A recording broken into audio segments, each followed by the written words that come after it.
Hey guys, Kevin here in Japan, going out for a walk.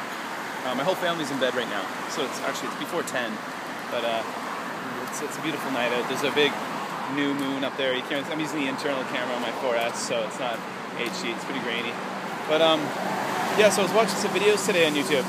I watched two videos of Kurt and Molly up in Shizuoka shooting the breeze, and they're both great. I love those two guys. Man, they're awesome. Two of my favorite YouTubers out there. Period.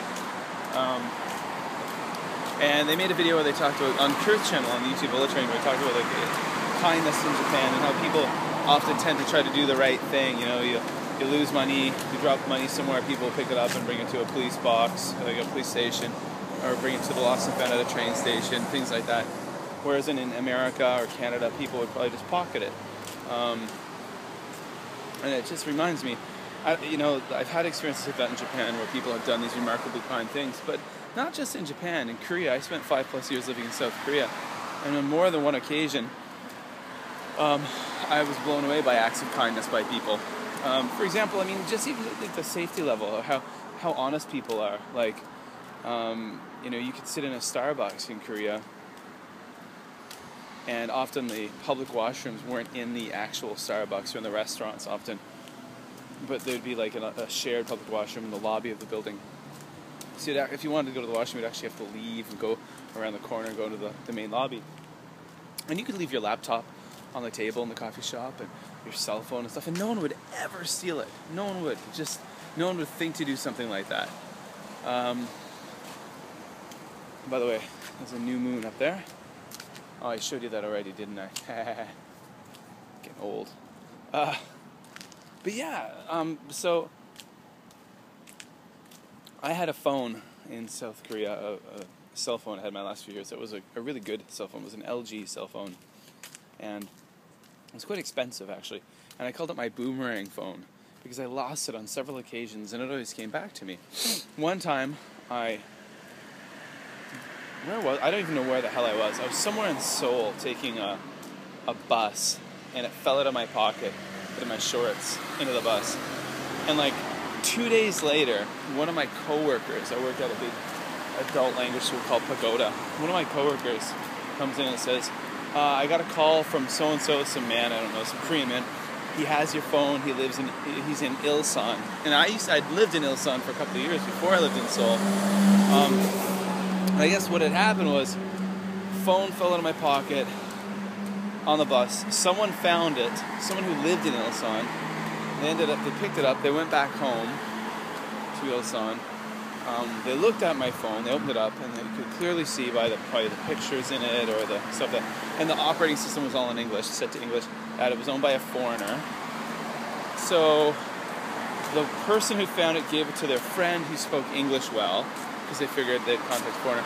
They looked on the phone and they found, I think it was like one of the first Korean names they saw. They just called, and it happened to be one of my coworkers.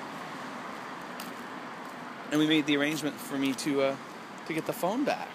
And a couple of days later, I went up to Ilsan, and I met this guy who had my phone, and I got my phone back, and that was very, very, very cool. My last year in Korea,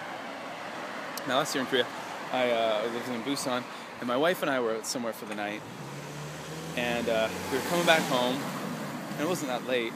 I realized that I didn't have when I got back to my apartment, I realized I didn't have my phone.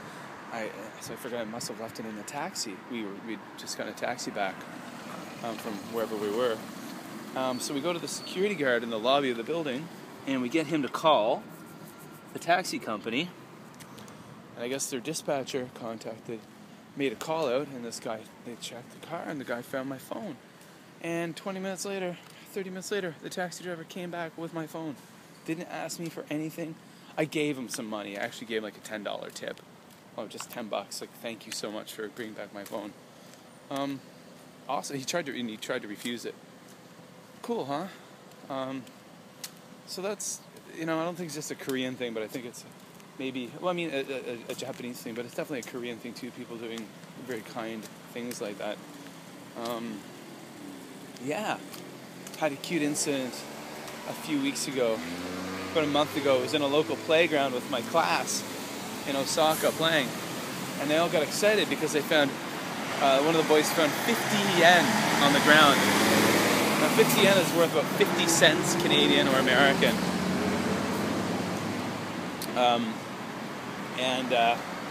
Or these days, the way the Japanese yen is going, it's probably worth about 2 cents American.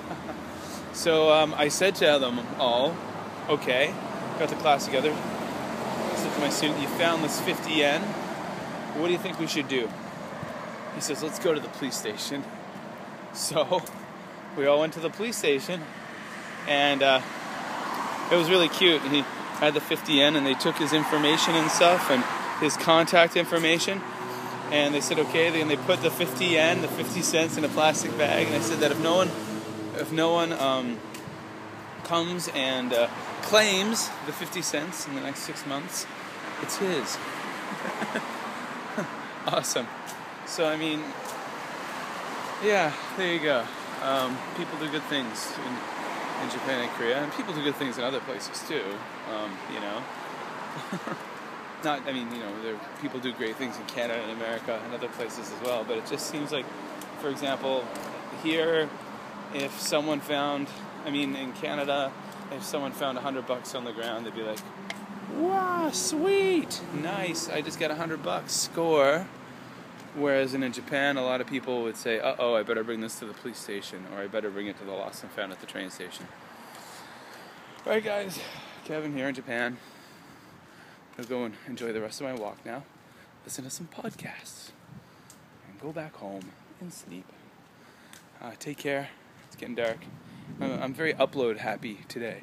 Uploading lots of stuff to both channels. Yay! Okay, see you later, folks.